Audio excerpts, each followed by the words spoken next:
Muy buen día.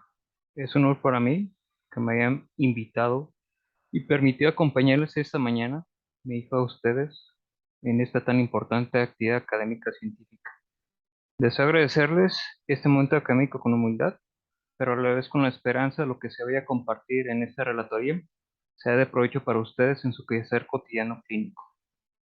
Autoridades del Hospital General de Occidente, doctor Díaz Santana Bustamante, de manera muy personal, agradecerle por el voto de confianza vertido a su servidor para esta travesía. Cumpliremos de manera tajante las estrategias implementadas por la OPDS en el contexto de desarrollo de cursos virtuales para el diagnóstico y manejo clínico de dengue. El tópico a tratar, manejo de la paciente embarazada con diagnóstico de dengue. Su servidor, José Luis Rodríguez Chávez. Soy médico cirujano y partero, egresado por la Universidad de Guadalajara. Tengo especialidad médica en ginecología y obstetricia, también por la Universidad de Guadalajara, alta especialidad en medicina crítica obstétrica en el Hospital Mónica Patelín Sáenz del Estado de México, avalado por la Universidad Autónoma Nacional de México. Al momento funjo como médico adscrito en el Hospital General de Occidente en el Departamento de Ginecología y Obstetricia. Me declaro sin ningún conflicto de interés. La única situación mediática y trascendente es el contexto de compartirles una relatoría basada en evidencia científica. Competencias de aprendizaje. A. Estableceremos un protocolo de actuación en tamizaje, diagnóstico y monitoreo de la gestación y o puerperio tórpida por dengue. Paradigma Hospital General de Occidente. B. Determinamos por qué y para qué de esta propuesta basadas en preguntas WH, qué, cómo, dónde, por qué. C. Conocerán ustedes las indicaciones, contraindicaciones y situaciones clínicas específicas, todas ellas basadas en recomendaciones. Y E. Aplicaremos para ello la mejor evidencia científica disponible. Obertura. La evolución favorable del embarazo requiere una adaptación del organismo materno con un carácter de competencia. Per se, las modificaciones grávico-adaptativas de una u otra forma pueden contribuir a que se presenten ciertas complicaciones, como por ejemplo nos situaremos en el capítulo de procesos infecciosos, en el apartado de sepsis y como foco detonador de notar el aloinjerto que genera la placenta hacia con la paciente. Y maximizaremos la atención no solo de un paciente, sino en este contexto de dos, tres o más pacientes, considerando el aspecto de un embarazo único, embarazo gemelar o embarazo de alto orden. Después de nuestra experiencia en el año 2019, nos postulamos como un hospital insignia para la atención perinatal de pacientes con comorbilidades infecciosas, retomando proceso dengue, en el contexto de una unidad de alta complejidad obstétrica. Hemos sido referenciados, por fortuna, a nivel Latinoamérica y nuestra intención sigue siendo la misma, otorgar herramientas para estrategias que puedan ser pulcras para el devenir de la atención médica. Indistintamente nos hemos situado a que cualquier problema trascendente durante el contexto de la gestación y o porperio nos devenga a nosotros una necesidad firme de mantener la salud de nuestras pacientes. Por lo tanto, postulamos que este es un problema prioritario de salud en el cual vamos a tener intervenciones de carácter puntuales. Entremos en materia. Dengue en obstetricia. Resolvemos estas cuatro preguntas. ¿Cuál es el impacto de ese proceso infeccioso en el contexto del embarazo y gestación y porperio? ¿Qué tan grave es? ¿Se puede definir? Y una pregunta trascendental, ¿cuál es la limitación y el alcance de la prevención? Impacto. Para la Federación Internacional de Ginecología y Obstetricia, las enfermedades infecciosas se han convertido en una de las principales causas de morbilidad y mortandad durante el embarazo. Contribuyen un estimado aproximado del 15% de las muertes maternas. Esto estará supeditado en el contexto si es un país de primer mundo o un país como Latinoamérica. Para la Organización Mundial de la Salud, hay evidencia de que los resultados maternos y perinatales de la fiebre por dengue se correlacionan con gravedad de la enfermedad según la clasificación de la Organización Mundial de la Salud. Por lo tanto, tenemos un paradigma importante por resolver. Desafortunadamente, estas infecciones están asociadas con una mayor gravedad durante el embarazo y peores resultados maternos fetales y neonatales. Además, un problema alarmante que recientemente ha salido a la luz y actualmente se está estudiando de manera sistemática.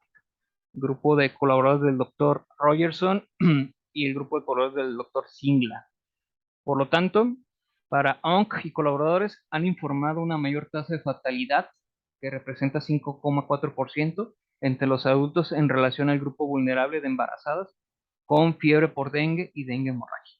De aquí parte la misión trascendental de estadificar y clasificar a las pacientes con fiebre por dengue en el contexto con y sin dato de alarma. Recordemos que la paciente gestante se le considera como una paciente vulnerable, por lo tanto pasa de manera inmediata al grupo B con datos de alarma. ¿Es grave? Este estudio mexicano del doctor Machain, Carlos Machain, un estudio retrospectivo multicéntrico, 9 centros hospitalarios enfocados en el Golfo de México, en estados como Tabasco, Tamaulipas y Veracruz, situados entre enero y octubre del 2013, reportaron 82 casos, de los 54 por fortuna únicamente fueron fiebre por dengue, 15 con datos de alarma y 13 con dengue grave. Para ellos, hacen hincapié que las consecuencias para la salud del dengue durante el embarazo no se comprenden o no se conocen en totalidad. Y los estudios que han investigado este problema han producido resultados muy variables, muy amplios. Dependerá mucho también la condición, por ejemplo, de los serotipos del dengue, las condiciones socioculturales demográficas de nuestros pacientes y la condición de movilidad. Ellos, el grupo del doctor Carlos Machain, proporcionan una evidencia que el dengue grave durante el embarazo se asocia con un alto riesgo de estado fetal incierto, parto por cesárea y mortalidad materna, y potencialmente mayor riesgo de hemorragia obstétrica, preeclampsia y eclampsia. En contraste, el dengue no severo no se asoció con ningún aparente evento adverso materno, fetal o neonatal. Los resultados de la presencia de sintomatología se caracteriza como en la población general u ordinaria. Por lo tanto, el espectro clínico pues también tiene sus alcances y eventos contralaterales. Debbie y colaboradores hacen hincapié en este paper en el menester de enfocarnos en el contexto de guías, guidelines, statements o herramientas estratégicas para poder postular que la paciente obstétrica es una paciente de mayor vulnerabilidad. En su corte de 5 años, del año 2011 al año 2016, ellos tuvieron un incremento del 300% en cuanto a la incidencia de casos, indistintamente del grupo poblacional. Para ellos, por ejemplo, la fiebre hemorrágica por dengue presentó escenarios del 15,9% de choque por dengue, un caso de fatalidad que representó el 2,2% de sus escenarios clínicos. Más del 70% de estas pacientes tuvieron escenarios de trombocitopenia y el 31,81% de estas pacientes con necesidad de terapia transfusional por plaquetas. Los resultados fetales en esta serie fueron favorables, únicamente tuvieron un óbito, representaron en escenarios de prematurez el 45,4% y tuvieron efectos secundarios en cuanto al desarrollo y crecimiento fetal, con 15,9% de neonatos con peso bajo para edad gestacional. Por lo tanto, el dengue está asociado de manera definitiva con morbilidad y mortalidad materno-perinatal y se requiere una alta suspicacia para poder generar la diserción en cuanto al contexto de un escenario clínico de fiebre y trombocitopenia, que de ahí parte la situación de los programas de actuación para con nuestros pacientes. Por lo tanto, al mencionar gravedad, necesitamos de conocer también complicaciones de carácter materno-feto-neonatal. En grupo del doctor Mubashir, en el año 2020, ellos involucran también el contexto de malaria, de no cuenta de escenarios tropicalizados en el contexto de los procesos infecciosos de carácter viral. Para ellos representó prematurez en el 41%, síndrome de parto pretérmino, nacimientos por condiciones de prematurez 9,6%, hemorragia durante la atención del parto 9,3%, tuvieron escenarios de hematomas retroplacentarios en 1,9%, muerte fetal intrauterina 3,8%, misma tasa de abortos 3,8%, estado fetal incierto 7,5% y muerte neonatal 1,9%. Para ellos pudieron determinar el índice de 5,3% de transmisión vertical Por lo tanto, el peor momento para la paciente puede ser que se diagnostique durante el plan de parto o al momento de la resolución obstétrica. Es definible, y aquí quisiera darle matiz al contexto de la fisiopatogenia. Habrá que considerarlo como una endotelopatía en la cual existe una disregulación en cuanto a la respuesta inmunológica, que por fortuna es transitoria. Recordemos que el pico del evento infeccioso va de 7 a 10 días. Como consecuencia de esta vasculopatía inicialmente funcional, genera lisis de células endoteliales y mononucleares, y esto provocará apertura de los poros vasculares, extravasamiento de proteínas y líquido y pérdida de líquido para tercer espacio. En el contexto clínico, síndrome de fuga capilar, dando como resultado esta disregulación de la respuesta inmunológica a hemoconcentración. Recordemos que hay una relación inversamente proporcional. Alza el hematócrito con una caída abrupta en cuanto a la condición del conteo de plaquetas. Podrá presentar la paciente síndrome hemorrágico. Tendremos con la paciente índice de presión de pulso disminuida, choque, hipotensión, y eso puede llevar a la paciente sin una reanimación per se pertinente al deceso en un plazo no mayor a 48 horas. Por lo tanto, dengue es una enfermedad infecciosa sistémica que genera síndrome de disfunción órgano múltiple y puede mimetizar o simular muchas condiciones. Es dinámica, causada por un arbovirus, del cual conocemos 4 serotipos, DEN1, DEN2, DEN3, DEN4, que para contextos epidemiológicos actuales de nuestro estado, dengue virus 3 es el que está ocasionando la mayor incidencia. La infección puede manifestarse de manera sintomática, con un hospedero que sea competente. Obviamente, pues la paciente obstétrica es un hospedero no competente dado su condición de cambios gravídicos adaptativos, y puede generar un espectro clínico amplio que incluye manifestaciones graves y no graves. Después del periodo de incubación de 4 a 10 días, la enfermedad comienza abruptamente y pasa por 3 fases: febril, crítica y de recuperación. Para el contexto de la vigilancia y monitoreo de carácter fetal, entenderemos que el síndrome de respuesta inflamatoria fetal, que es una condición caracterizada por la activación sistémica del sistema inmune innato fetal, produce inflamación sistémica y elevación de interleuquina 6, plasmática fetal, que para ello devengaríamos la necesidad de un procedimiento invasivo, amniocentesis, con la intención de tomar ese biomarcador. Sin embargo, tenemos estrategias no invasivas como es la estrategia del ultrasonido Doppler multivaso fetal, que nos llevará de la mano el contexto de bienestar fetal. Bien, retomamos. Síndrome de respuesta inflamatoria fetal está supeditada por 4 fases. Hay cambios tróficos similares a una vaginosis bacteriana. La paciente puede rescindir el proceso infeccioso. O nosotros generamos intervenciones de carácter farmacológica para que ese proceso infeccioso inflamatorio cese de manera puntual. Cuando la paciente demora en su atención médica, podrá evolucionar a una segunda fase en la cual hay infección e inflamación de las vesidas y membranas. Desgraciadamente, la membrana amniótica es permeable para muchos procesos infecciosos. Tercera etapa, hay una invasión de la cavidad amniótica, y recordemos que el ciclo vital de la preservación del líquido amniótico está en el contexto de la devolución del líquido amniótico por parte del feto, la preservación a nivel de la cámara gástrica y la excreción por vía urinaria. Esto generará una cuarta fase en la cual el feto, al deglutir el material contaminado, tendrá a mal tener un proceso infeccioso inflamatorio, como lo hemos platicado, síndrome de respuesta inflamatoria fetal. Bien, la Organización Panamericana de la Salud en este año, dentro de sus directrices para el diagnóstico clínico y tratamiento no únicamente de dengue, sino también de chikungunya y de Zika, nos regala esta pregunta trascendental: ¿qué hallazgos clínicos y estudios complementarios básicos deben de utilizarse para identificar pacientes que requieren manejo intrahospitalario? Sin más, una paciente gestante y o puérpera es una paciente de carácter monitorea hospitalario.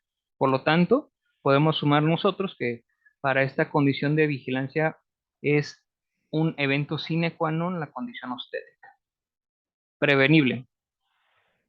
Cuando atinadamente tenemos servicios de salud que están puntuales en el contexto de educación para la salud, educarnos para educar a nuestra población, generar estrategias de prevención, campañas dirigidas para que la población abierta conozca esta condición clínica, desgraciadamente habrá ciertos puntos de ruptura en el cual pese a todas esas intervenciones, nuestra paciente no alcance una condición de prevención. El embarazo puede contraindicar la aplicación de repelentes, es una respuesta dicotómica con una respuesta atacante de un no rotundo.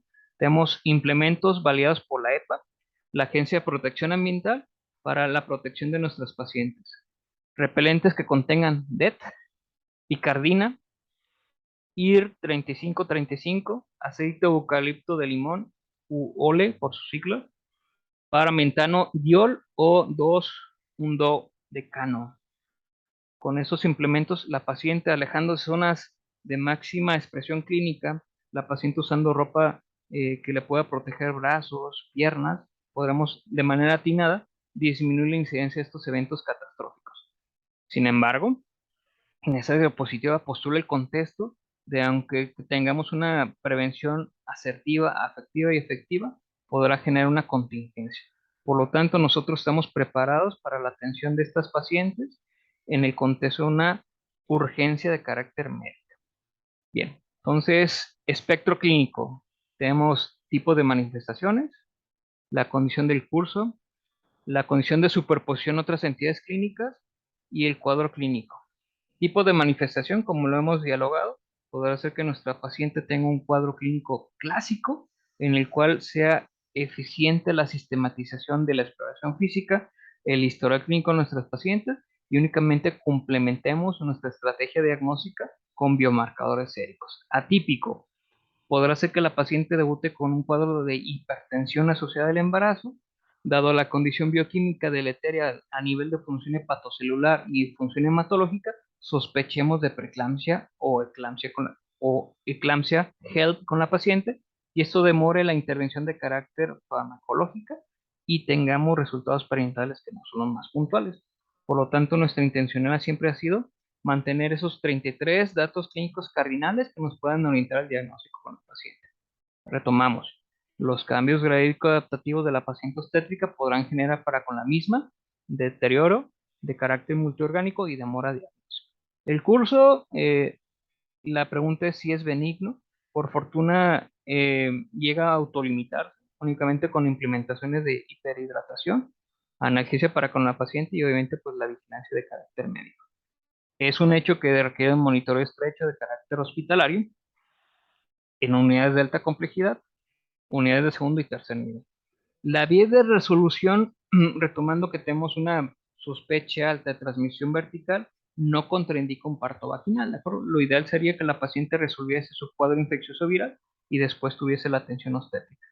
Sin embargo, recordamos que en escenarios de estado fetal incierto, pues son magnificados por esta condición. ¿Qué otras condiciones pueden tener carácter de sobreposición para con esta paciente? Retomamos microangiopatía trombótica hemolítica intravascular, MATI por sus siglas, o el acrónimo más común conocido es HELP, hemólisis, elevación de enzimas hepáticas y trombocitopenia. Preeclampsia, en la cual es una entidad en la cual tenemos hipertensión más daño endotelial. Retomamos endotelopatía en el contexto de dengue. Y sepsis, en el cual es un escenario de síndrome de disfunción múltiple en el cual el hospedador es incapaz de poder redimir el proceso infeccioso.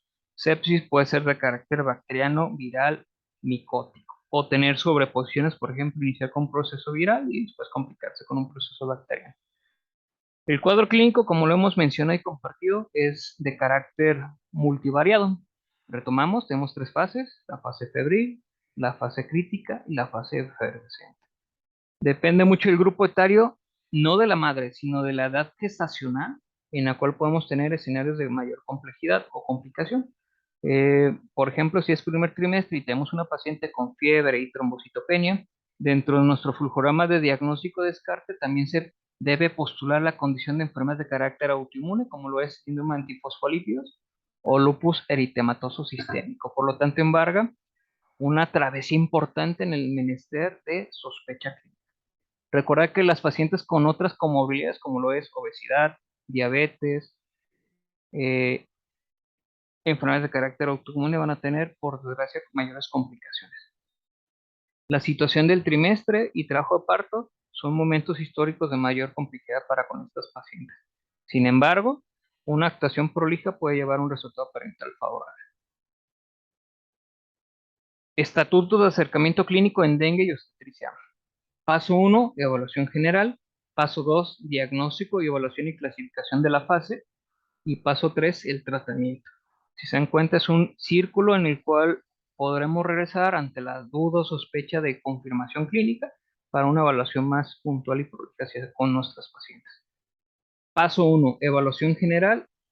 Indistintamente, el historial clínico detallado nos podrá dar herramientas perlas que podrán generar una estratificación de carácter obstétrico puntual. Escenario de fiebre, conocer su semiología. Evolución, si la paciente ya se automedicó al momento de tener la primera consulta con el servicio de urgencias y conocer su estatus de hidratación. Las comorbilidades, la exploración física prolija, más el uso de otros marcadores como lo puede ser la sonografía, no únicamente para el contexto de evaluación fetal, sino también para realizar, hoy en día, luz o ultrasonido pulmonar se le considera como un biomarcador, ¿de acuerdo? Entonces, el ultrasonido pulmonar como una estrategia para saber si nuestra implementación de fluidoterapia va a tener alguna situación de efecto colateral para con la paciente, principalmente pues la condición de edema agudo pulmonar y hacer un focus con la paciente, un ultrasonido a pie de cama o en punto de atención con la misión de evaluar también cavidad abdominal y descartar que el síndrome de fuga capilar esté generando datos de alerta o alarma mayor, como lo es a nivel de vía biliar tener edema perivesicular. La investigación y sistematización basada por analítica. Para ello necesitamos de tener una biometría hemática, química sanguínea 5, electrolitos séricos, pruebas de función hepática y seriaremos acorde al contexto clínico de la paciente una biometría hemática en el contexto de visitopenia. Paso 2, listado de cotejo, que es el instrumental que le vamos a compartir para que puedan generar actuaciones lineales con la paciente. Diagnosticar de manera temprana y oportuna la evaluación y la clasificación y reclasificación de la fase de dengue. Paso 3, tratamiento. Para ello necesitamos redes colaborativas. En el contexto obstetricia, pues integrar al equipo de neonatología, al equipo de hematología, medicina preventiva, medicina interna y cuando sea pertinente y necesario, pues la unidad de cuidados intensivos. Notificación al equipo de epidemiología. Tratamiento ambulatorio para estas pacientes, lo hemos remarcado. La guía de práctica clínica también postula que no es aplicativo el manejo ambulatorio. Y el tratamiento en una unidad de alta complejidad obstétrica. Bien, flujograma asignación de dengue en obstetricia. En este mapa lineal vamos a encontrar variables como el estado clínico, las preguntas WH, el momento del trimestre histórico para el embarazo y la asignación de equipos intermultidisciplinares. Citaré, por ejemplo, el contexto de la paciente obstétrica que ya hemos devengado, dengue con signos de alarma, la presencia y o ausencia de comorbilidades y en equipo multidisciplinario, medicina materno-fetal, embarazo de alto riesgo, donde unidad de alta complejidad obstétrica, evaluación fetal en fisiología obstétrica, como un sencillo ejercicio para que ustedes maticen en qué escenario podemos encontrar a la paciente, en qué trimestre y la asignación de su espacio. Dengue hemorrágico, síndrome de choque por dengue sin comorbilidades. Esa mujer debe estar en una unidad de cuidados intensivos, ya sea obstétrica de género o polivalente, bajo la comandancia de un equipo intermultidisciplinar. Obstetricia clínica, medicina interna, embarazo de alto riesgo y medicina materno. Por ejemplo, tenemos dos posibilidades terapéuticas o dos escenarios de resolución en el cual tenemos distintos escenarios clínicos. Por ejemplo, plan de parto. Si la paciente va a concluir en parto en cesárea, pues es un hecho que la paciente no se ubica en primer trimestre, podrá ser en segundo trimestre en el contexto de prematurez. Y aquí la situación es que se debe sumar el equipo de anestesiología, dado la analgesia obstétrica para con la paciente. Recordar la limitación tácita en el contexto de trombocitopenia para la ejecución de un bloqueo neuroaxial. Si esta paciente requiere de una cesárea en curso de parto, una cesárea de carácter urgente o una cesárea por condiciones obstétricas de carácter iterativo, la posibilidad de ofertarles un bloqueo neuroaxial es muy poca. Estas pacientes concluirán con eventos anestésicos de carácter de anestesia general inhalada balanceada. En contraparte, si la paciente se encuentra en primer trimestre y tiene un aborto en evolución, un aborto incompleto, o la paciente tiene un aborto diferido, pues esta paciente se ubicará en el área de tococirugía para la atención de la evacuación uterina segura con las mismas condicionantes en el evento anestésico. El listado de cotejo que les comparto en ese momento ha sido generado por la unidad de alta complejidad del Hospital General de Occidente del Departamento de Ginecología y Obstetricia. Se publica en el año 2021, después de tener una experiencia cercana a 400 pacientes con dengue, en el cual matizamos herramientas que sean de simple implementación, sencillas en su carácter organizacional y obviamente pues que sean reproducibles en cualquier contexto de atención médica. Datos clínicos pivote, como hemos platicado, nuestra piedra angular sería fiebre, malestar general, conocer la automedicación y la semiología de la fiebre, la presencia de datos secundarios como es náusea, vómito, la presencia de lesiones cutáneas como lo es rash, mialgias, artralgias, vómitos incoercibles, dolor abdominal, sangrado espontáneo, letargia, hepatomegalia, la presencia de marcadores bioquímicos como leucopenia, el test del torniquete o test de Rumpel-Levy, que nos va a orientar a la condición de extravasación plaquetaria, tener una evaluación de hematócrito que supere 38%, la condicionante de carácter inversamente proporcional al trombocitopenia. Después de ello hacemos una revisión de estatus para cuidados críticos y evaluación rápida e integral, en la cual evaluamos de carácter puntual la situación clínica de nuestra paciente, sumamos el contexto de otros marcadores de carácter sérico como es el índice de briones, que está basado en la tensión arterial media, obtenido por la hemodinamia de la paciente y se divide entre la presión colismótica calculada con la fórmula de Jaime-Landis, que para ello ocupamos proteínas totales, o la condición de albúmina y globulina sérica. La presencia de fuego capilar, hemorragia grave, daño a órgano específico, evaluar a la paciente de carácter neurológico con Forest Score y la presencia o ausencia de síndrome hemorrágico.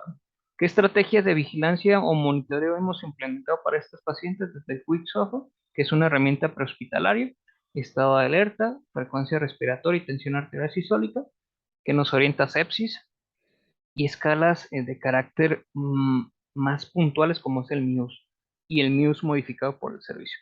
Si nuestra paciente ha tenido partos previos, abortos previos o cesáreas, estandarizar en qué trimestre se encuentra y cuál es su edad gestacional, conocer su peso ideal sin embarazo, peso ideal con embarazo, su estado nutricio, las condiciones de comorbilidades como lo es amenaza de aborto, parto pretérmino, diabetes pregestacional, diabetes mellitus gestacional, hipertensión arterial sistémica o preeclampsia o cardiopatía, entre otras condiciones. Y notificar de carácter prioritario al Departamento de Epidemiología, generar una evaluación intermultidisciplinar, toma de analítica, realizar el ECOS luz, focus o un FAS a nivel de pie de cama del paciente, confirmar viabilidad de datación y coronicidad y la cantidad de conceptos o fetos, y el aislamiento viral, ya sea por antígeno NC1 o IgG e IgM, además del RT triplex, que nos sirve para también descartar Zika o chikungunya con nuestra paciente. Nuestro diagnóstico presuntivo que esto va a ser de nuevo cuenta de carácter dinámico con la paciente, la presencia de ausencia de datos de alarma, dengue con datos de alarma o dengue grave, considerando que es una paciente con fiebre por dengue. Bien, después de ello, la admisión prenatal, en la cual va a ser por un flujograma de asignación ya mencionado previamente, es urgencias, tococirugía, alto riesgo obstétrico, unidad de cuidados intensivos obstétricos, unidad de terapia intensiva polivalente. Para nosotros hemos acuñado el protocolo ROSE, el cual es un acrónimo en inglés que por sus siglas en español es rescate, optimización, estabilización y de reanimación en un plazo de 110 horas.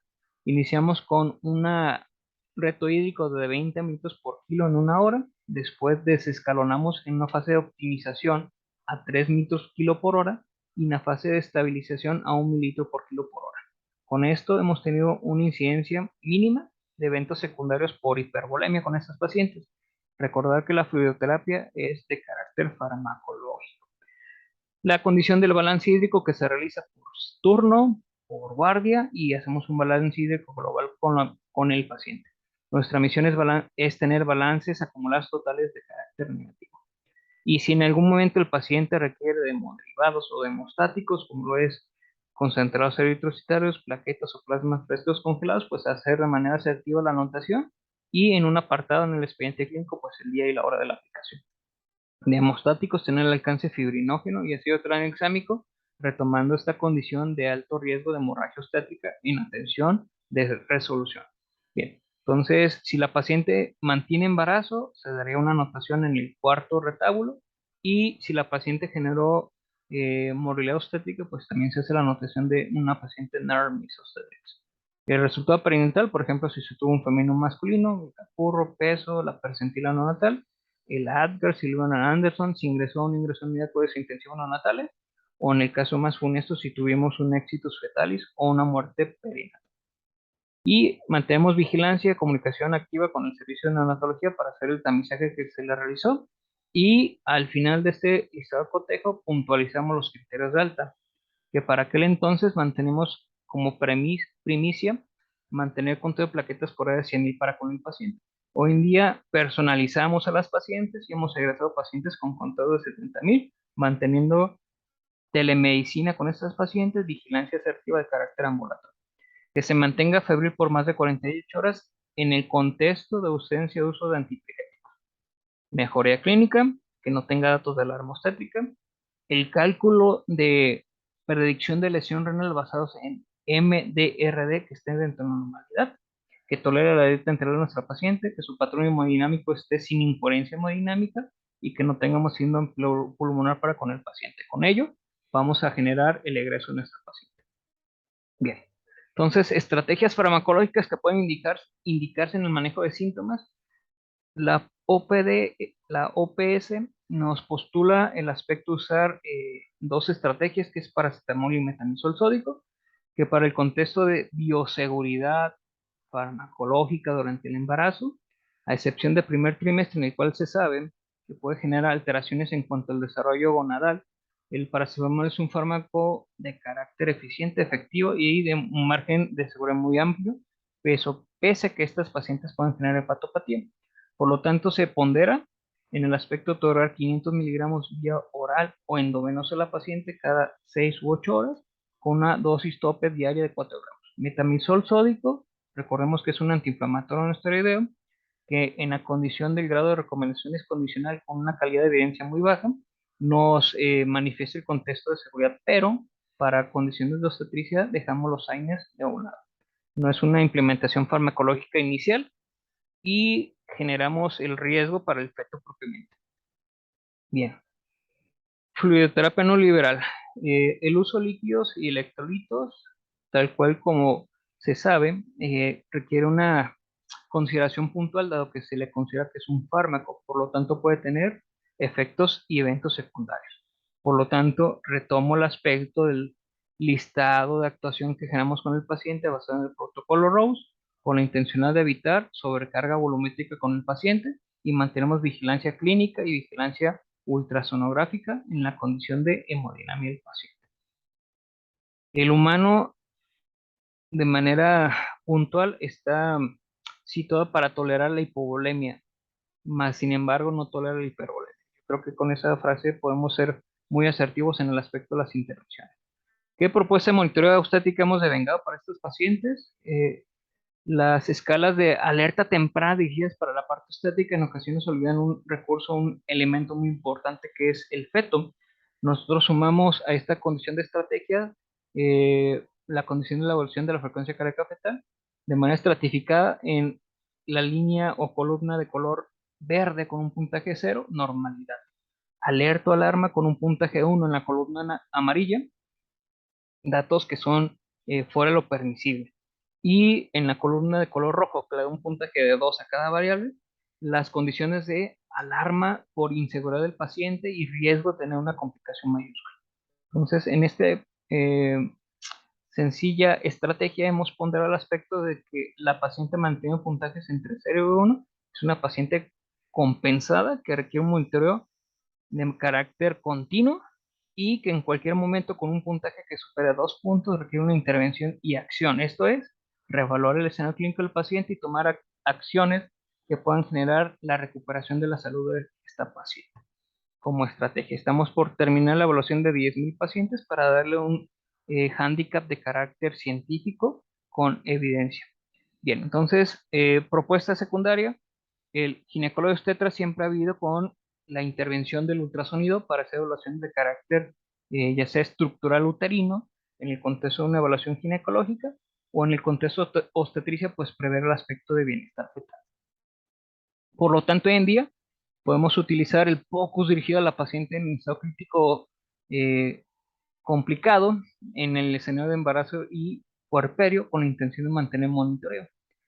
Para condiciones de choque, nos hemos educado en el contexto, dado la condición de limitación tecnológica, iniciar de menos a más. En escenarios de choque podemos utilizar las ventanas de choque. Ventana neurológica en la cual evaluamos a la paciente en su estado de alerta, con una caída del Gladstone score de 2 puntos en menos de 30 minutos, consideramos que está normal. La ventana urinaria, con la cual evaluamos estrictamente la tasa urinaria, que es un marcador indirecto de gasto cardíaco. Y la tercera ventana, que es muy puntual, que hoy en día ha ganado mucho terreno, que es el refil o el llenado capilar, que tiene una correlación lineal con lo que es biomarcadores séricos, en este contexto lactato, que según el Andromeda Trial es más eficiente tener una evaluación de carácter clínico del reflujo llenado capilar menor a 2.5 segundos, que tiene más correlación en el contexto de una elevación de hiperlactemia y nos permite tomar decisiones de carácter puntual para con la paciente. Sitios anatómicos de evaluación con el ultrasonido, ultrasonido de carácter neurológico con Doppler, ultrasonido a nivel de la vaina de nervio óptico y ultrasonido de la arteria oftálmica para conocer la condición de edema cerebral y de la arteria oftálmica para predicción de invasión trofoblástica no malátrica. Ecocardiograma, ultrasonido pulmonar, ultrasonido hepático, renal, el ostético, como les comento, y evaluaciones de carácter vascular a nivel de miembros pélvicos. Con esas estrategias, el paciente ha mantenido una vigilancia de carácter puntual y especial. Perspectivas, seguimos preparando para preparar recursos humanos altamente competentes, no únicamente en ensayos de obstetricia, sino en cualquier escenario de atención para con nuestros pacientes. Nuestra meta es mantener 0 muertes maternas en condiciones prevenibles, como es el escenario de dengue, y que los espacios de unidad de cuidados intensivos, como lo ven ustedes en esa imagen, estén vacíos. Por lo tanto, la atención primaria en salud de carácter puntual, eficiente y trascendente, hospitales de segundo nivel y tercer nivel, que impiden que la progresión de la enfermedad genere desastres multiórganos sistémicos con nuestros pacientes. Ficha metacognitiva. 4 puntos muy importantes para llevarnos a casa. Reconocimiento y abordaje precoz. Recordemos que las embarazadas son mujeres que viven con un grupo de vulnerabilidad por esta condición de cambios gravídicos adaptativos. Las medidas de prevención, en particular en este grupo, son muy importantes. Lo hemos platicado, alejarnos de zonas endémicas, el uso de repelentes y el uso de ropa que pueda generar protección para con la paciente. No está indicada la vacuna contra dengue. Recordemos que en el seno de obstetricia las vacunas tienen un papel importante, pero también tienen contraindicaciones.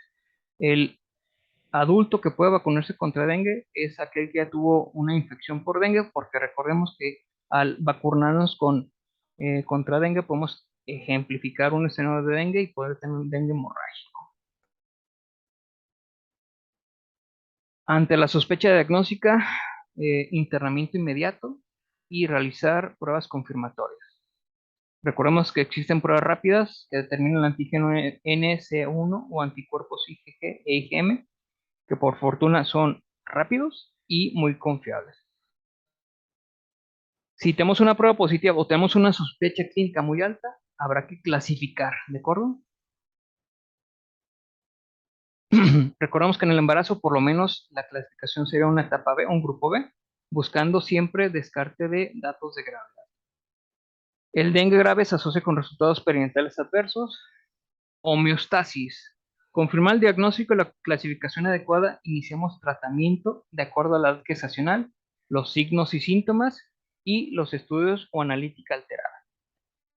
Recordemos que existe una transmisión vertical y esto va a considerarse en el contexto de la resolución obstétrica.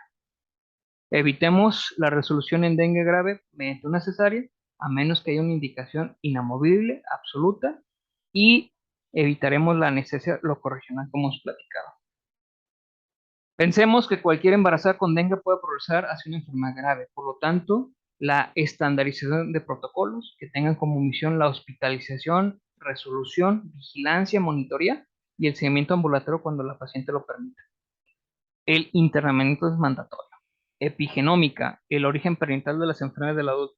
Como hacía mención, hay por fortuna la necesidad del seguimiento de estas pacientes para poder resarcir los eventos colaterales para la futura de esos nuevos seres vivos. Por mi parte, concluyo esta relatoría buscando que la expectativa que se han planteado se cumpla cabalmente y quedo atento y alerta a sus comentarios, preguntas y estamos a sus órdenes en el Hospital General de Occidente. Muchas gracias.